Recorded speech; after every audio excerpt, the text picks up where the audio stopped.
जयपुर में आया हार्दिक पांड्या का तूफान, राजस्थान रॉयल्स को मिली एक तरफा हार। नमस्कार दोस्तों, स्वागत है आपका एक बार फिर हमारे चैनल में।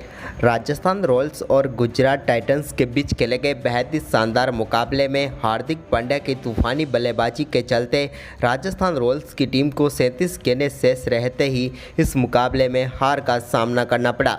तो दोस्तों, इस वीडियो में हम आपको पूरा हाईलाइट बताएंगे कि किस प्रकार से हार्दिक पांड्या ने तूफानी बल्लेबाजी की। लेकिन दोस्तों, उससे पहले आप भी हार्दिक पांड्या की शानदार बल्लेबाजी को देखकर खुश हैं तो इस वीडियो को लाइक जरूर कर दें और साथ ही साथ अभी तक चैनल को सब्सक्राइब नहीं किया तो चैनल को सब्सक्राइब करके बेल आइकन जरूर दबा लें। तो चलिए दोस्तों, जानते हैं इस मुकाबले का पूरा हाईलाइट शुरुआत से ही। तो दोस्तों, आज के मुकाबले में सिक्का उछाला संजू सैमसन ने और गिरा भी उन्हीं के पक्ष में। टॉस जीतकर संजू सैमसन ने पहले बल्लेबाजी का फैसला किया। दोनों टीमें बेहतरीन प्लेइंग 11 के साथ मैदान पर उतरी तो राजस्थान रॉयल्स के लिए दूसरे ही ओवर की दूसरी गेंद पर बेहतरीन चौके के साथ शानदार आगाज किया जोस बटलर ने। तो वहीं पर दूसरे ओवर की तीसरी गेंद पर भी उनके बल्ले से एक और शानदार चौका देखने को मिला बैकवर्ड स्क्वायर लेग की तरफ। लेकिन इसके बाद दोस्तों, हार्दिक पांड्या ने गुजरात टाइटंस को पहली सफलता दूसरे ओवर की चौथी गेंद पर ही दिला दी। मोहित शर्मा के एक बेहतरीन कैच ने पेविलियन भेजा जोस बटलर को, जो कि 6 गेंदों पर 8 रन बना पाए। इसके बाद दोस्तों, तीसरे ओवर की तीसरी गेंद पर पारी का पहला छक्का यशस्वी जायसवाल के बल्ले से देखने को मिला। उन्होंने भी कमाल का शॉट खेलते हुए गेंद को बाउंड्री लाइन के पार भेजा 6 रनों के लिए। तो वहीं पर इसके बाद तीसरे ओवर की 5वीं गेंद पर यशस्वी जायसवाल के बल्ले से एक और चौका देखने को मिला डीप बैकवर्ड स्क्वायर लेग की तरफ। यहाँ पर भी उन्होंने कमाल का शॉट खेलते हुए चौका बटोरा। तो वहीं पर इसके बाद चौथे ओवर की पहली गेंद पर एक शानदार चौका मिड विकेट बाउंड्री लाइन की तरफ देखने को मिला संजू सैमसन के बल्ले से। हार्दिक पांड्या की गेंद पर बेहतरीन चौका जड़ा उन्होंने। तो इसकी अगली ही गेंद पर उनके बल्ले से एक और शानदार छक्का मिड विकेट बाउंड्री लाइन की तरफ ही देखने को मिला, जहां पर कमाल का शॉट उनके बल्ले से निकला और 95 मीटर लंबा छक्का जड़ा। तो वहीं पर इसके बाद 5वें ओवर की पहली गेंद पर थर्ड मैन की तरफ एक चौका संजू सैमसन ने लगाया। लेकिन इसके बाद छठे ओवर की पहली ही गेंद पर बड़ी गलती हो गई संजू सैमसन और यशस्वी जायसवाल के बीच में, और यहां पर विकेट गिरा यशस्वी जायसवाल का, जो कि 11 गेंदों पर 14 रन बनाकर पेविलियन लौटे। तो इसके बाद यहां पर 7वें ओवर की पहली गेंद पर संजू सैमसन ने बेहतरीन चौका जोसवा लिटिल की गेंद पर लगाया मिड ऑफ की तरफ। तो वहीं पर इसके बाद इसी ओवर की तीसरी गेंद पर एक और शानदार चौका देखने को मिला देवदत्त पड्डीकल के बल्ले से। उन्होंने पंच किया और गेंद को मिड ऑफ की तरफ बाउंड्री लाइन के पार भेजा। लेकिन दोस्तों, इसी ओवर की 5वीं गेंद पर बड़ा शॉट खेलना चाहते थे संजू सैमसन, लेकिन बल्ले का मुंह जल्दी बंद कर दिया और इसके चलते यहां पर गेंद खड़ी हो गई और हार्दिक पांड्या ने बेहतरीन कैच पकड़ा और संजू सैमसन इस मुकाबले में 20 गेंदों पर 30 रन बना कर पेविलियन लौटे।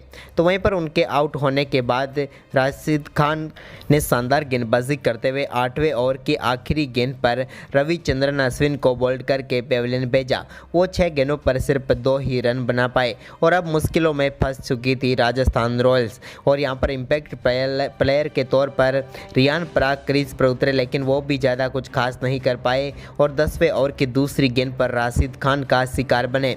रियान पराग भी 6 गेंदों पर 4 रन बनाकर चलते बने और मुश्किलें राजस्थान की बढ़ती हुई नजर आई जब 12वें ओवर की तीसरी गेंद पर नूर अहमद ने बोल्ड करके देवदत्त पड्डीकल को भी पेविलियन भेज दिया। देवदत्त पड्डीकल भी 12 गेंदों पर सिर्फ 12 ही रन बना पाए। इसके बाद नए बल्लेबाज ध्रुव जुरेल उतरे तो उन्होंने आते ही पहली गेंद पर रिवर्स स्वीप के जरिए बेहतरीन चौका लगाया। नूर अहमद की गेंद पर कमाल के चौके के साथ आगाज किया। लेकिन दोस्तों, इसके बाद 14वें ओवर की पहली गेंद पर एक बार फिर नूर अहमद ने शानदार गेंदबाजी करते हुए पेविलियन भेजा ध्रुव जुरेल को। ध्रुव जुरेल भी एलबीडब्ल्यू हुए आउट और वो भी इस मुकाबले में 8 गेंदों पर सिर्फ 9 ही रन बना पाए। इसके बाद यहां पर ट्रेंट बोल्ट आए तो उन्होंने आते ही पहली गेंद पर उनके बल्ले का एज लगकर एक बेहतरीन चौका राजस्थान रॉयल्स के लिए उनके बल्ले से देखने को मिला। लेकिन इसके बाद 15वें ओवर की पहली गेंद पर सिमरन हेटमायर को एलबीडब्ल्यू आउट करके राशिद खान ने पेविलियन की राह दिखाई। सिमरन हेटमायर भी 13 गेंदों पर सिर्फ 7 ही रन बना पाए। इसके बाद एक लंबे समय के बाद 16वें ओवर की तीसरी गेंद पर राजस्थान रॉयल्स के लिए एक और छक्का मिड विकेट बाउंड्री लाइन की तरफ लगाया ट्रेंट बोल्ट ने। लंबे समय के अंतराल के बाद एक और छक्का आया था, लेकिन इसके बाद दोस्तों यहां पर राजस्थान रॉयल्स की टीम के लिए बड़ा स्कोर बनाना जरूरी था। लेकिन तभी यहां पर 17 70वें ओवर की तीसरी गेंद पर बोल्ड करके ट्रेंट बोल्ट को भी पेविलियन भेज दिया मोहम्मद शमी ने। मोहम्मद शमी की गेंदबाजी काफ़ी शानदार रही, लेकिन ट्रेंट बोल्ट 11 गेंदों पर 15 रन बनाकर चलते बने। तो वहीं पर इसके बाद दोस्तों यहाँ पर आखिरी विकेट के तौर पर एडम जेम्पा को रन आउट किया अभिनव मनोहर ने और राजस्थान रॉयल्स की पूरी टीम मात्र 118 रनों पर ही सिमट गई। इस 119 रनों के लक्ष्य का पीछा करने उतरी गुजरात टाइटंस की तरफ से पारी की शुरुआत करने उतरे रिद्धिमान शाह, तो उनके साथ थे शुभमन गिल। लेकिन दोस्तों पहले ओवर की तीसरी गेंद पर ट्रेंट बोल्ट की गेंद पर बेहतरीन चौका लगाकर शानदार तरीके से आगाज किया रिद्धिमान शाह ने। तो वहीं पर इसी ओवर की चौथी गेंद पर उन्होंने एक और शानदार चौका बैकवर्ड पॉइंट की तरफ लगाया। यानी कि पहले ओवर में 2 बेहतरीन चौकों के साथ रिद्धिमान शाह ने इस छोटे से लक्ष्य का पीछा करने का बेहतरीन आगाज किया। तो वहीं पर तीसरे ओवर की तीसरी गेंद पर एक शानदार चौका डीप बैकवर्ड स्क्वायर पॉइंट की तरफ देखने को मिला शुभमन गिल के बल्ले से भी। तो वहीं पर इसके बाद यहां पर चौथा ओवर डालने आए संदीप शर्मा के ओवर में भी एक बेहतरीन चौका लगाया शुभमन गिल ने। तो वहीं पर रिद्धिमान शाह और शुभमन गिल की शानदार बल्लेबाजी जारी रही। वहीं पर दोस्तों छठे ओवर की दूसरी गेंद पर भी शानदार चौका देखने को मिला शुभमन गिल के बल्ले से। अब यहां पर दोनों बल्लेबाज काफ़ी शानदार बल्लेबाजी कर रहे थे। इसी बीच दोस्तों यहां पर 7वें ओवर की तीसरी गेंद पर एडम जेम्पा की गेंद पर एक और शानदार चौका शुभमन गिल के बल्ले से देखने को मिला। दोनों बल्लेबाजों ने पहली बार आईपीएल 2023 में 50 रनों की पार्टनरशिप भी पूरी की थी और दोनों बल्लेबाजों का ये आक्रामक रवैया इस मुकाबले को एक तरफा साबित करता हुआ नजर आ रहा था। तभी दोस्तों यहां पर 10वें ओवर में राजस्थान रॉयल्स को पहली सफलता दिलाई यजुवेंद्र चहल ने। काफ़ी लंबे इंतजार के बाद यहां पर सफलता मिली। शुभमन गिल आगे बढ़कर बड़ा शॉट खेलना चाहते थे, लेकिन यहां पर वो सफल नहीं हुए और संजू सैमसन ने उन्हें स्टंपिंग आउट करके पेविलियन भेजा। यहां पर शानदार बल्लेबाजी की शुभमन गिल ने और यहां पर संभल कर बल्लेबाजी करते हुए 35 गेंदों पर 36 रनों की पारी खेलकर वो पेविलियन लौटे। इस पारी में उनके बल्ले से बेहतरीन 6 चौके देखने को मिले। लेकिन दोस्तों इसके बाद कप्तान हार्दिक पांड्या ने आते ही आक्रामक खेल दिखाना शुरू किया। 11वां ओवर डालने आए एडम जेम्पा की पहली गेंद पर उन्होंने शानदार छक्का जड़ा। स्ट्रेट 6 लगाकर उन्होंने कमाल की बल्लेबाजी का आगाज किया और जेम्पा के शॉट की शानदार शुरुआत कर दी। जबकि जेम्पा की दूसरी गेंद पर एक और शानदार शॉट खेलते हुए इस बार उन्होंने एक्स्ट्रा कोर बाउंड्री लाइन की तरफ गेंद को 4 रनों के लिए भेजा।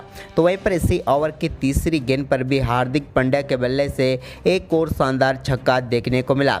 इस बार भी उन्होंने शानदार तरीके से गेंद को स्ट्रेट बाउंड्री लाइन के पार भेजा।